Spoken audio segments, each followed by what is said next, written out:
Yeah guys, let's revise the steps once again. So you can right click on the project from the solution explorer, you can go to add and then select new item. So then in the left hand side you can see some of the items. There you need to select the category called data. Then you need to select ADIBO.NET entity data model. Click on add. So click on next. From this option you need to select the first option itself. So now you have to click on new connection.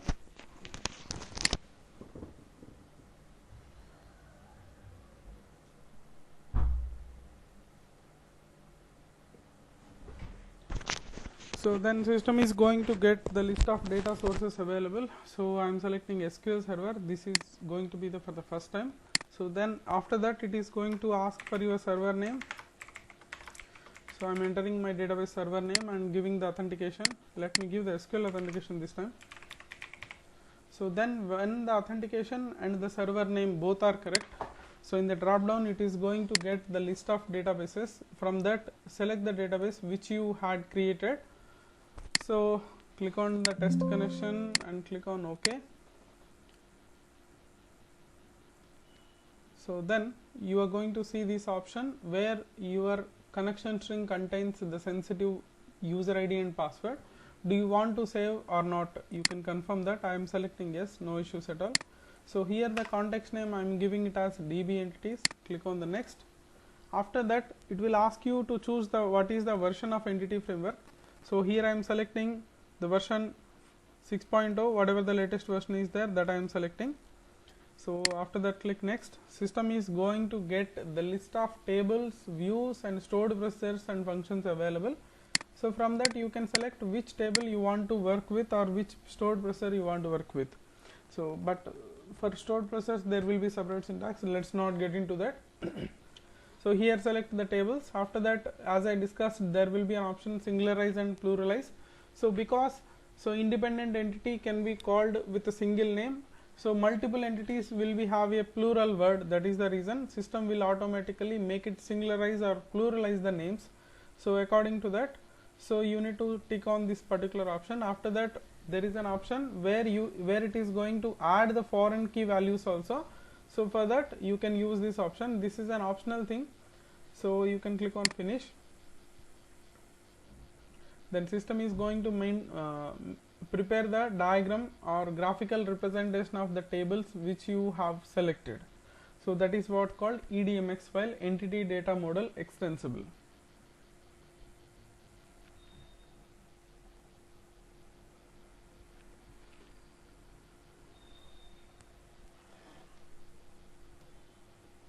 So it will show you some security warning messages. You can click on this do not show and click on OK.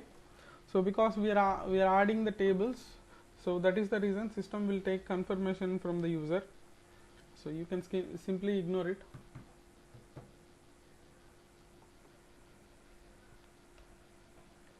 So it will take a couple of minutes. So after that you can see the EDMX file along with the diagrams of the tables which we selected.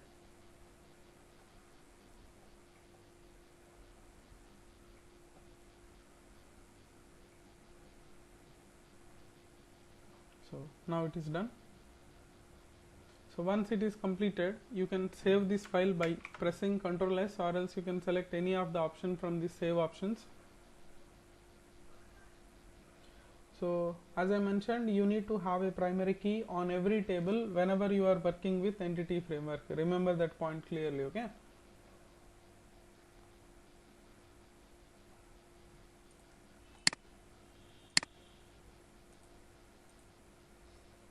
So now it is completed. So before going with the code, let me try to tell you what is there exactly. So with the options whatever we created, you can see one EDMX file which contains this diagrammatical representation. EDMX stands for entity data model extensible. So after that, if you open this, you can see one context file .tt. So if you open that, there is a context.cs where it is going to have the code like DB entities which I had given the name after while creating the model, okay? So it is going to utilize the connection string. This is the connection string DB entities. If you open this app.config, you can see under the connection strings it is going to use this particular db entities. So whatever the name is there here, so the same name should be there in the context file also, so that system can understand. So this is the connection string it has to utilize. So forget about this one. At the time of Fluent API I will cover all these things and all this. So at the time of introduction, as I said, one row can be stored in one class. Whenever you have multiple rows, that will become table. To store the tables you require list of classes. So technically in entity framework we used to call it as db set. Db set is database set, nothing but contains the collection of employee classes which will be pluralized with the entity name called employees. Clear guys? So like that this particular context file will be get created. So now let's create a simple program where you can insert the data for this particular same table which we had created by using entity framework employee. So first you have to do one thing. So you have to create this option called using, and there is no database connection, right? You have to work with the context file name. So the context file class name is db entities. So with the same name you just create one object db entities, some db is equal to new db entities. So after that here select the table which you want to insert the data. Actual table is employee, you will have with the same name employee, some emp equal to new employee. Here you can save the data like this. So inside this employee we have the properties like name, because id will be auto generated. So then we have age, whatever the properties are there that I am trying to install. So city is equal to some Chennai. Like that you will load the values to an object of the class. So class is nothing but a table here. So we had loaded values to this particular table. So this is not insertion guys. So to insert you have to take object of this particular context file name. So that is what db dot. So you can see the table name with pluralize. Db set always will be plural. So employees dot add, by using this add method you can pass that value. So now this emp values will be getting added to employees context. Employees is nothing but that is what the db set of this employee table. So now after that, for performing every insert or update or delete, you have to perform a transaction called save changes. Then these changes will effective in the database side.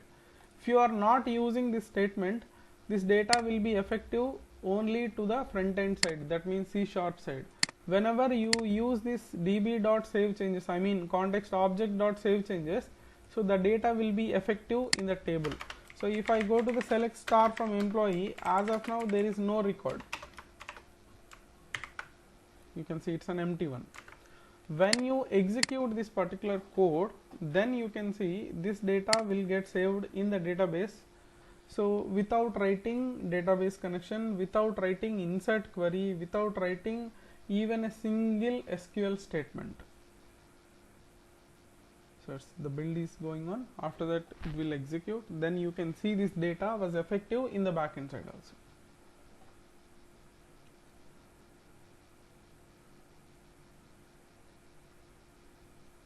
For the first time it will take some time to establish the connection and check the database tables and all those. After that it will get it close. Yeah, now it was done. Now let's go back to the database and check. You can see the record was inserted and this ID column was auto generated because we had taken this as an identity column. So is this insertion is clear to everyone, guys?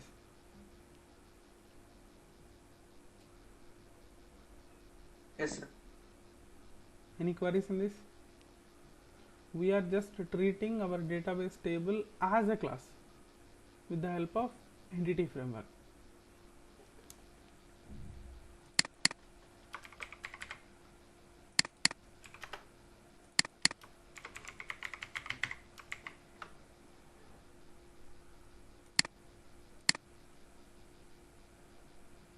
Do let me know if any queries, guys. I am just inserting few more records for further update and delete operations.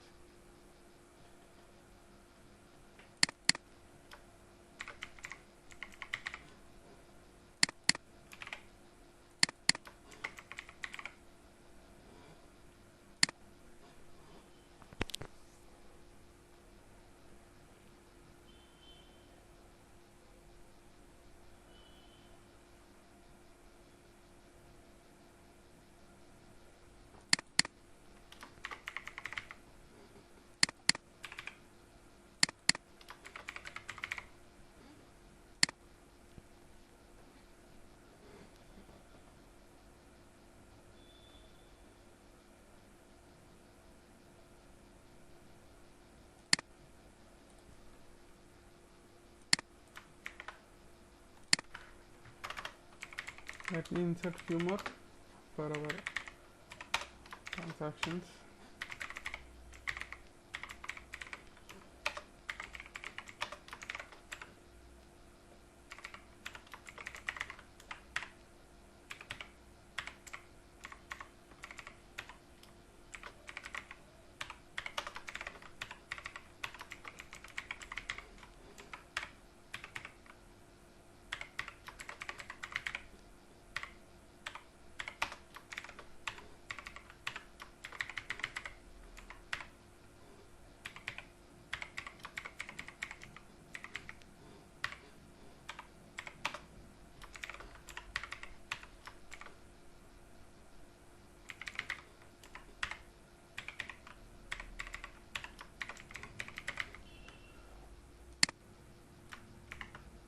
So I had inserted few more records.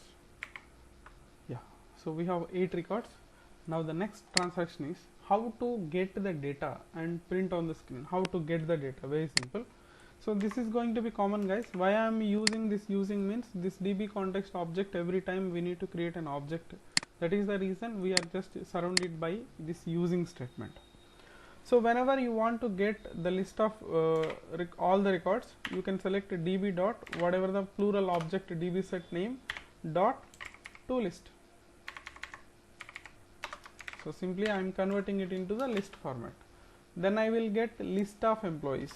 So the result can be saved as list of employee, some object name emps is equal to. So you can operate it like this. Otherwise directly in for each loop also you can able to print. So for each, so employee employee in employees.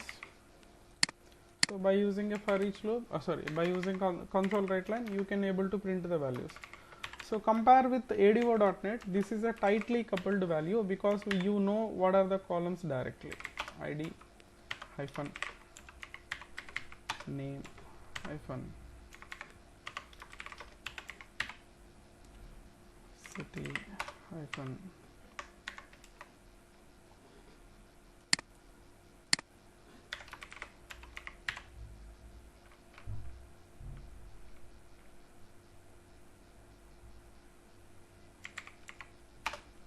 yeah. So at last I am going to add a console write line statement, read key statement. So now I am trying to execute the same statement. Now you can see the list of tables, list of records available in the table. You can see all of this. Is it clear how to get the data?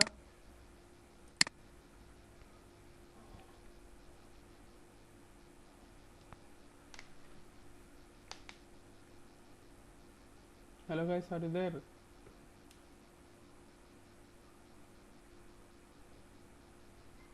Yes, sir, clear.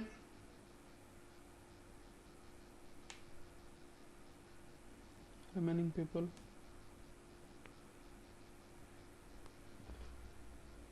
Yeah, this program you can also make it short directly.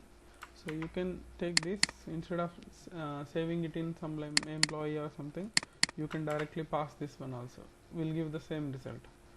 Otherwise you can also do one thing, instead of using this list type, you can also use the return type as var also. Okay, so this is how you can select the data. Now, so how to update a record or how to update multiple records? Suppose, first of all, in case if you want to update or in case if you want to delete, you have to select a record which you want to exactly update. So first let me select the record. So I want to update for the record whose ID is 5. I just want to update the name. So then I need to select that fifth record. So how to write it means db.employees.where. You require I hope you remember this link operations. So where some x dot id equal to 5.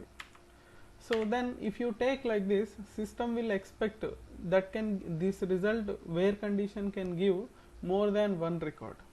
So in case if you want to get only the first record, you can use first or default.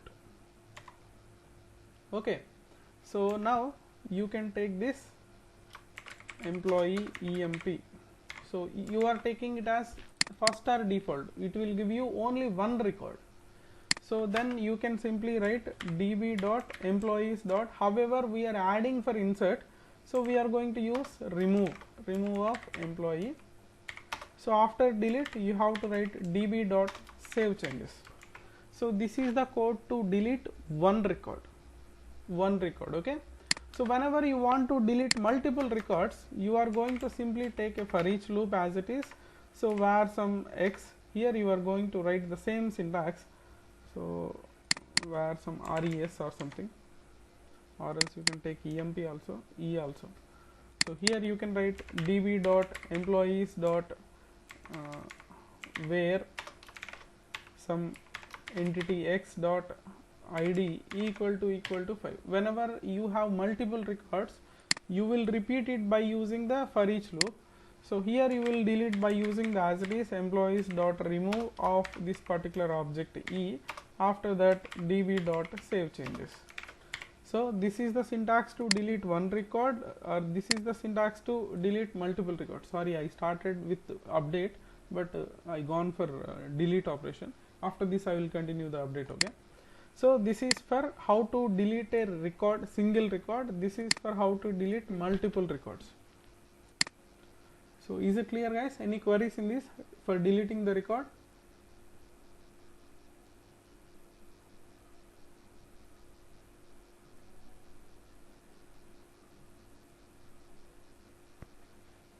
Yeah, now let me comment multiple lines.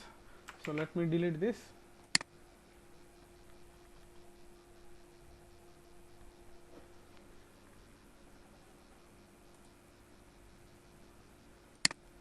Now if I execute, you can see there is no fifth record, it was deleted. So guys, one more thing, in case if you want to come to know whether this insertion is, or insert or update or delete is successful or not, the save changes will return the number of affected rows. If you remember, however we did in cmd.execute non-query, so it is going to return number of effective rows, right? So like the same, you can get the number of affected rows by this save changes method. So according to that, you can also write the syntax like this: if this rows count is greater than 0, then I can say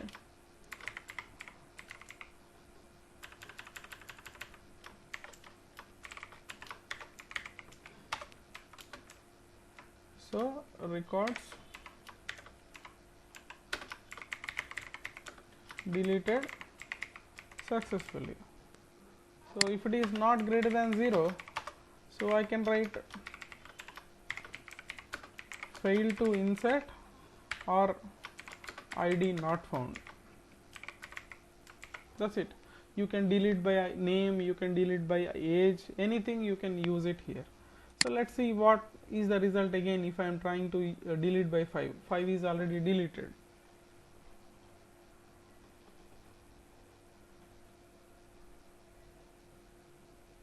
So this first or default, maybe it is going to give you the exception because it's an empty. So now let's give some record 6. I just want to delete the 6th record. Now I can see the result: one record deleted successfully. You can see. Even for insert also you can write this kind of syntax. So this is how you can insert, this is how you can delete. Now let's see how to update a record. So very simple, guys. So to update a record, so you have to select the data, select the record which you want to update. I just want to update the record 4. So then I will give id is equal to 4, then I will select first or default. So then I will write what is the value that I am trying to update. Name is equal to, I just want to update the name. So in case if I want to update the age also, I can give the age also.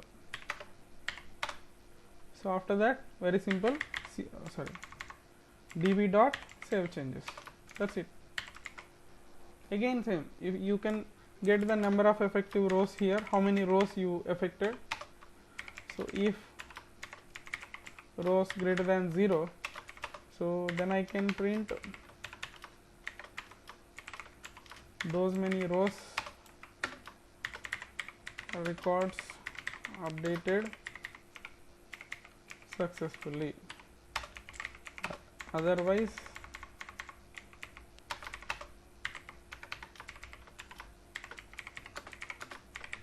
failed to update or invalid ID.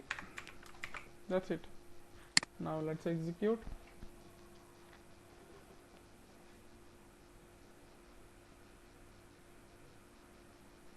One record updated successfully. Now you can see here the name, what is the old name here.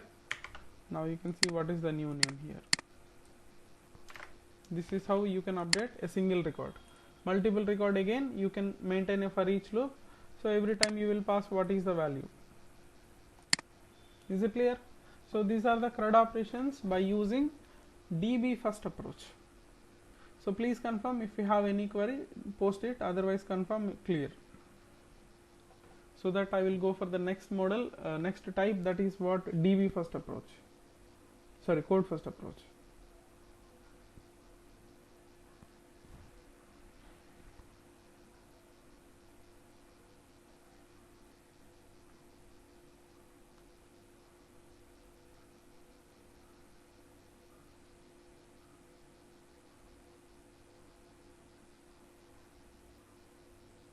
Everybody please confirm.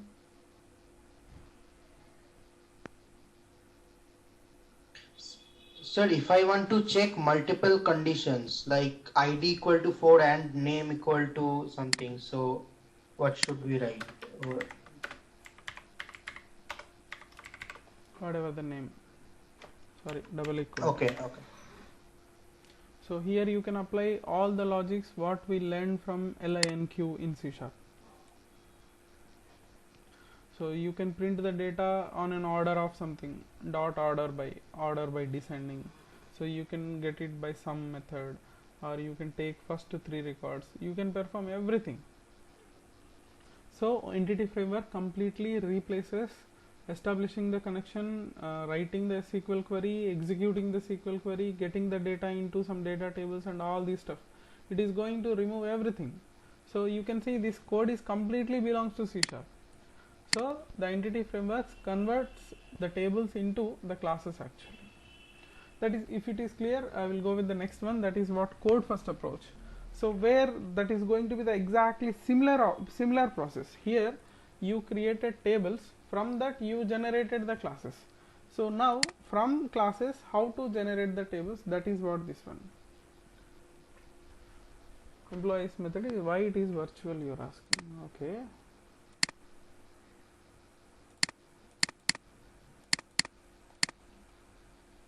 So it is virtual. That means where we use virtual whenever you are replacing something. Sorry, whenever you are giving option to replace something. That is what virtual. So because this data can be updated in dynamic, that is the reason it is virtual. So suppose I am using from Entity Framework, somebody from the backend, if they updated, the database result need to get updated or not.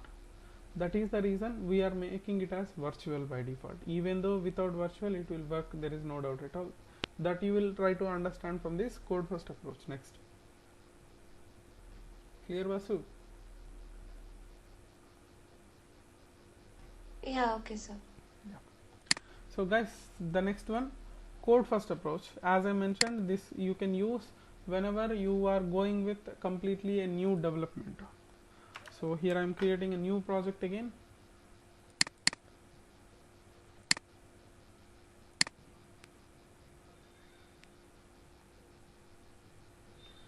So guys, this is going to have some different steps, so please concentrate on this. So now there is a class student. Okay, so always the model classes make it public, even without public also you can access, but for more access in access point of view, keep them in a public mode every time. So here just generate what are the properties that you want to have in the table. So guys, here you should give the name as ID, or else whatever the class name followed by ID, then that particular column will be treated as a primary key column. However, you created here it is a ID column in this particular DB first approach. So in code first approach, the particular property whose name is ID, or else whatever the class name followed by ID, so those two options can be considered as a primary key column. So now this ID is going to be identity and primary key column. So next string name, age, I'm taking the same example, similar example, city. So you can prepare some classes which you want to generate as tables from this particular code first approach. So after that, let me create one more class, public class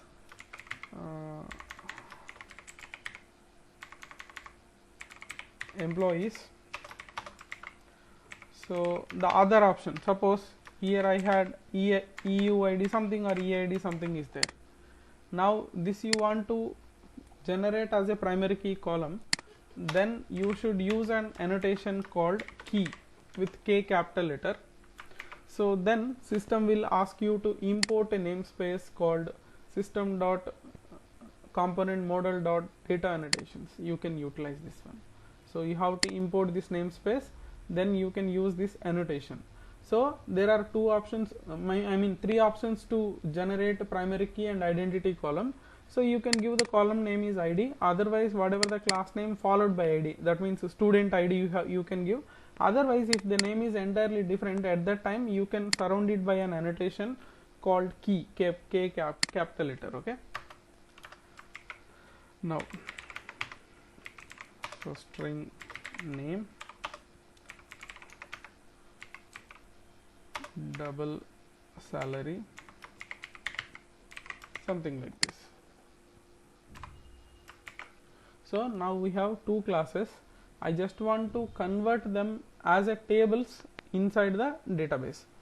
So now after creating whatever all the classes, now create one more class with it is a context file, guys. Suppose this is school context.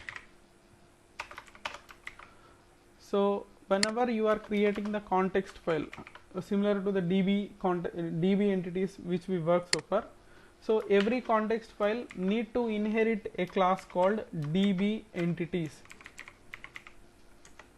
DB entities. So but this DB entities directly it is not accessible. You have to install entity framework into the current project only for code first approach, guys. So here there is a two options are there. You can go to tools. There is an option called NuGet package manager. NuGet is a website dedicatedly for .NET developers. There you can find out whatever the list of DLLs available supporting for .NET. Okay, so it is like open source projects will be available under that website. So in case if you want to surf that website directly, you can go to this NuGet.org. NuGet.org. This is the website. So here you can find out all open source projects which are belongs to .NET. So here you can search for entity framework. So you need to select only plain entity framework. Okay. So if you click this, this is by Microsoft itself. So this is the command where whenever you want to install by using a command line interface. So here there is tools, NuGet package manager, console is there. If you select that console, you can execute that, so that you can install that particular package here.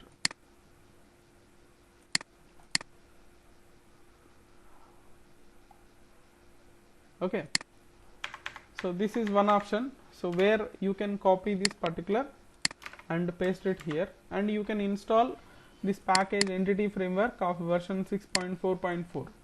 So otherwise the another option is, instead of this confusing scripts and all those, you can go with tools, again NuGet package manager, there is a second option, manage NuGet packages for solution. You can click that one. So then in the browse option you can search for entity framework. This browse option will get connected to this website nuget.org, and that is going to list out whatever the DLLs that are required for us. Entity framework. So the same results you can see from here and there. So you need to select this one, entity framework, without any additional namespace names or anything. So the plain entity framework you need to select. So then system will populate whatever the list of projects available. So select in which projects this particular package need to get installed. So click on this install button. System will ask for a confirmation. Click on OK. So then it will show you a license. Accept that one.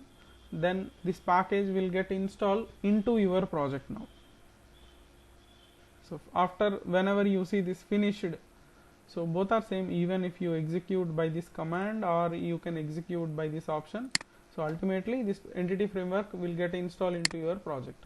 So here you can see under this references, so you can see entity framework, entity framework.sql server. Okay, so now let's get back. So here you can use the predefined class called DB entities. So for DB entities you have to import sorry guys, it is not DB entities, it is DB context. It's my mistake. So DB context is a class from entity framework. You have to import using system.data.entity. Okay, so here the first thing, let's create a constructor for the current class. CTOR constructor was generated. So to this base class you have to pass what is the connection string. You had already seen in the previous project, right? So here you have to pass the connection string. So you have to create the connection string in this app.config file. So here first connection strings, there you can use add. So name is equal to some DB connection. You can give any name guys. After that connection string equal to, here you will write the connection string. So at last additionally you have to write this provider name. So what is the type of server, you need to mention it here. If it is SQL server, it is system.data.sql client. It is name case sensitive guys. So clearly you should give that system.data.SQL client. So here I need to write the connection string, data source is equal to, so my server name is this one. After that initial catalog database name. So whatever the database name you will give here, with that name the database will get generated. So DB test code first. So I am giving this is the name. So with this name the database will get generated. So after that I am using Windows authentication, integrated security equal to true. That's it. So now get this connection string and pass it to the context file. Base class means we are passing it to the entity framework. So after that one you have to mention whichever the classes that you want to generate as tables, that you need to mention. Public, virtual is optional, in case if you want to use you can, otherwise you can ignore also. DB set of what is the class that you want to convert as table. So here let's take student. So it will become the plural students, singularize and pluralize, and give the option get and set. Like the same, let's give them another class. So if you are not mentioning here, that won't be converted as tables. So DB set of employee, I given it as employees, let me change it to employee, and let's make the plural name employees, get and set. So that's it. So these are the steps. You need to create the classes, and after that you need to create the context file. From this context only you have to perform the transactions. Now the next step is you have to generate the database. Remember clearly. So go to the package manager console. If it is not available, go to tools and NuGet packages and select this package manager console. Then this window will be displayed. Here make sure your project was selected. So the first option, this you need to do only once in a lifetime of a project. That is what enable hyphen migrations without spaces, guys. Enable hyphen migrations. So that means I am asking system to allow the changes in the code. So enable migrations is going to be enabled. So that means once you make it done, whatever the changes are there in the code, that is going to be logged under a folder. You can see this, it is checking whether the database is available or not.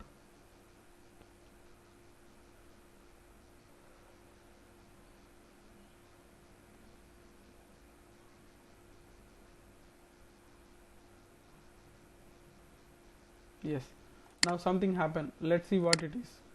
So if you go to the solution explorer, here one folder was created called migrations. Under that configuration is there. So here you can see the options. So automatic configurations we had enabled. So whenever you make a change here in the migration, here in this context file or else context elements, so the same need to be effective in the database side also. Okay, so this you need to do only once. Next time onwards you no need to use this enable migrations, because migrations are already enabled, right? So here you have to do one thing. Now I need to add a migration, add hyphen migration. So here you can give initial. Initial means in single quote you can write anything in a comment mode, so that later if you see in the database at this time what is the change you did. So initial means this is the first migration. The single quote one is nothing but it is a comment where other developers can understand what is the change you made at this time.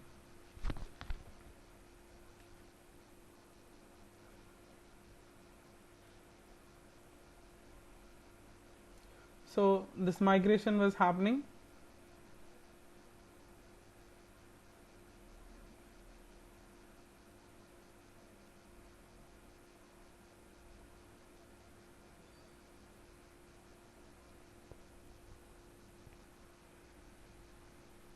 Yeah, so now you can see, if you come back to the same folder, you can see a timestamp underscore whatever the comment we given.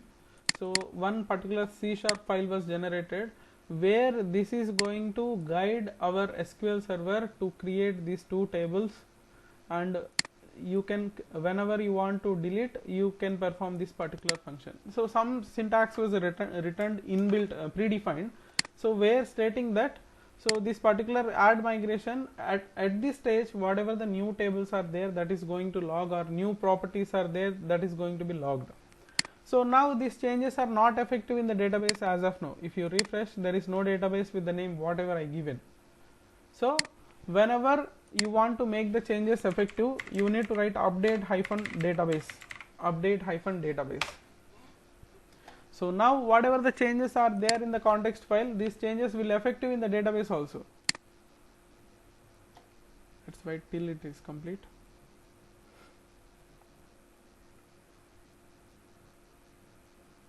Yes, done. Now here if you right click on the database and click on refresh, you can see the database was generated. Here you can see under the tables, you can see an employees table and students table also. Additionally, you can see one folder called migration history. So this migration history will contain what are the migrations we did. So you can see this is the configuration file and this is the changes what we did at this timestamp. So the version of entity framework we used is 6.4.4. Clear? So now system every time will match with this particular timestamp, and this timestamp, if any modification is there, so then system will understand the code is not updated. Clear? This is how you can create database. Now code is very simple, guys. However, we did earlier the same thing. So here the context name is school context. So now you will write school context, db is equal to new school context. So here you will take a table, suppose student or employees. Let's take employee, emp is equal to new employee.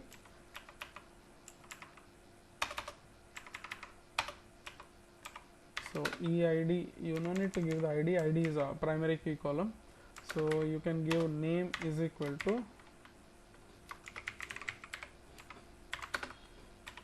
salary is equal to 70,000, something like this. So db dot employees dot add of this object emp. So same db dot save changes. Here code wise there is no change at all. Only how the database is getting generated. This code will have the change. Now let's execute.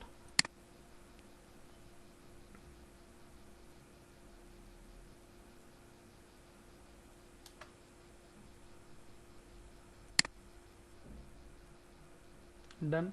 Now let's go to the employees table and check whether the record is there or not. You can see the record was inserted.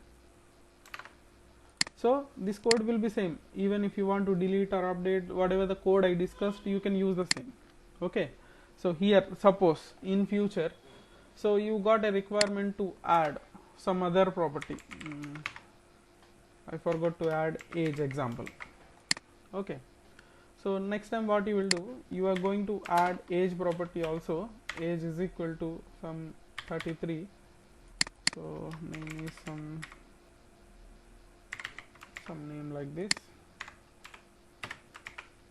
Okay. If I execute, I was not modifying this in the database side. You have only 3 columns, that is what ID, name and salary. There is no age column in the employees. Now if I execute, I will get an error.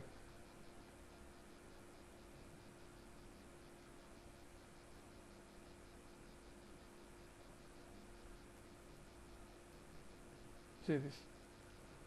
The model context has changed since the database was created by using the code first approaches. That means what I am trying to tell you, whenever there is a change in the structure of the classes or the context file, so immediately you have to execute the same 2 codes again, add migration.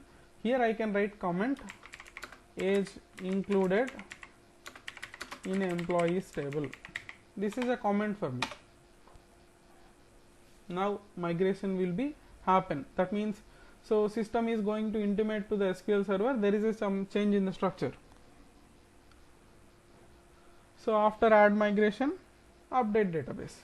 So you no need to do enable migration every time, only once. After that only add migration, update database, add migration, update database. Remember this. Oh sorry, here I need to write update hyphen database. Now this age column will get added to the table.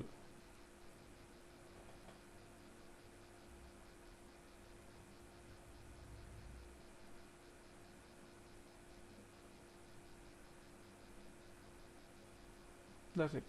Now let's go back to the employee table again, right click and select. You can see age column was included now. If I execute this now, so the new values will get included in the table.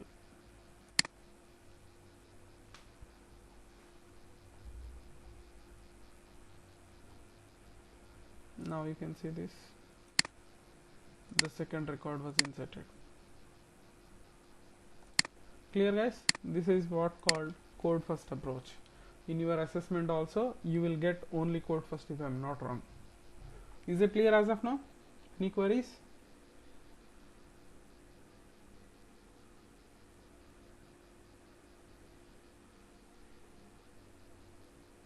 Hello. Yes, sir. Yes.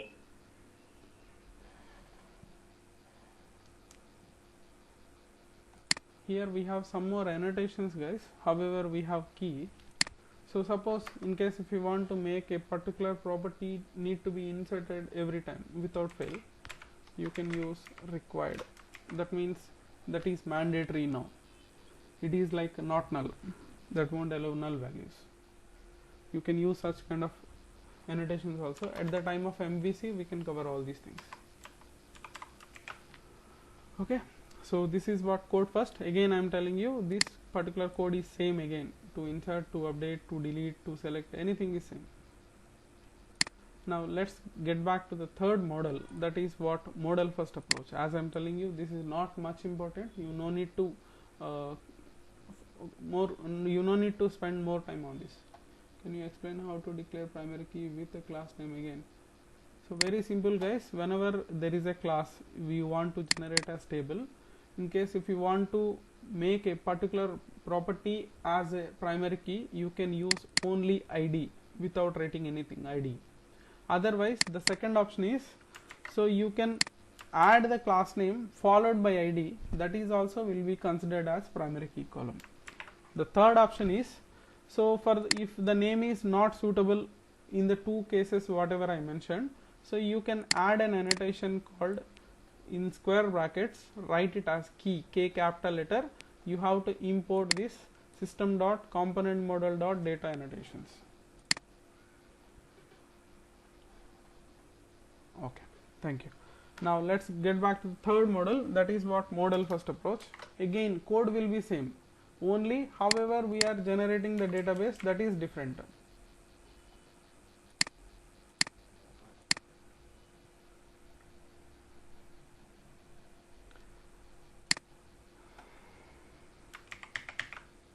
Yeah, so now here you can right click, go to add and select new item.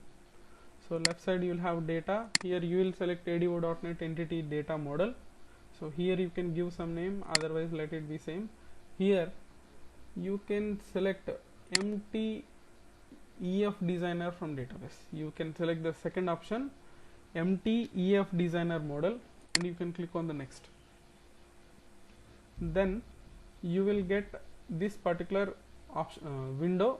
So where as of now you got only an EDMX file, there is no context file, nothing is there. Now you can right click here, go to add, there is an option called entity. Entity always nothing but equal to a class or a row of data. So entity, here entity name I am giving it as student, so plural name will become students.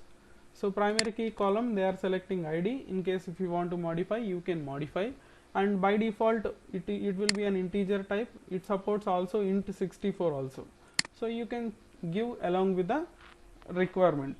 So this is what an entity is going to get created. So click, so now we have only id column, correct? So now you can right click and go to add, so select a scalar property, so give some property name as name. Okay, so again scalar property age, like that you can add on, keep on adding the columns. So whenever there are numeric columns, you can right click on the property and go to properties. So here the type was taken as string, you can modify it to integer. By default it will be in string format. Whenever you want to modify, you can right click on a specific property and go to select the properties option, then you can select the type int 32. That's it. So like that you can have multiple tables also. So one more entity called staff. So again here also you can add a scalar property name, something like this. You can keep on adding how many columns you want. Add scalar city.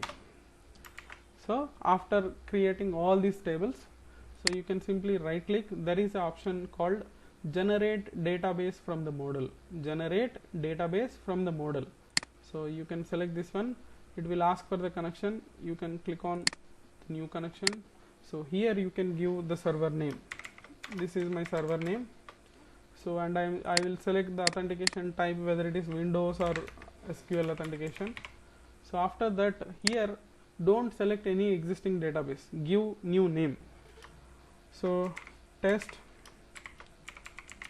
model first db, I am giving this name. Okay, you directly click on OK, don't go for test, okay, because this database is not there. If you click this, system will give you a pop-up whether this database is already not, this database is not available. Do you want to attempt to create, yes or no? It will ask for a confirmation. Now you can see this, so does not exist, or you not have permission to create. Do you want to attempt to create? Click yes, then this database will get created. Okay, so you can select yes or no, so because it contains password. So this is the context name you need to remember, model 1 container. However, earlier we used school context, earlier DB entities. Now we have to remember model 1 container. So click on next, select the entity version. So after that you will have some SQL script was generated from these diagrams. So the script was generated, click on finish. Now here you can see some SQL file with this script. So you have to execute by using this execute button. Let it load it fully.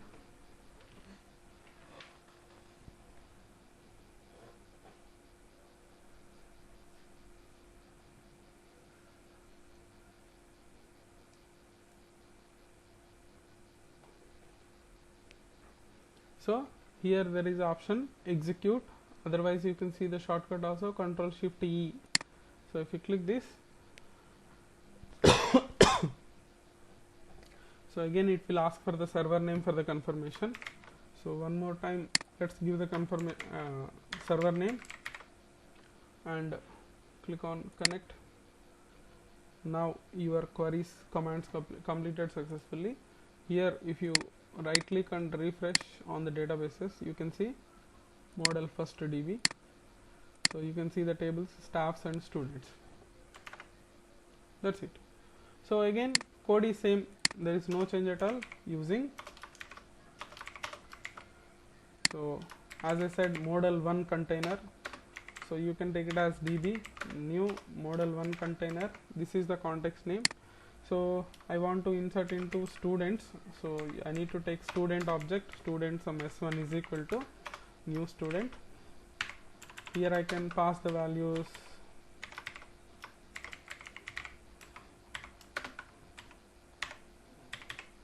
so after that again same db dot students dot add of this object s1. So after that db dot save changes. This code won't change again. So if you execute,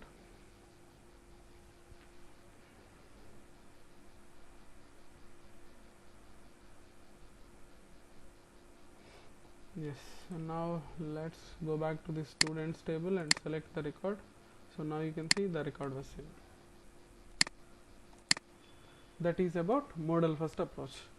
So whenever there is a chance, there is a change, you need to select update model from database. So this can cause sometimes data loss. That is the reason we are not preferring this model first approach. So these two you have to go through thoroughly, and code first is very important in point of your assessments and ICTs. So these three are clear. If you have any queries, do let me know, guys.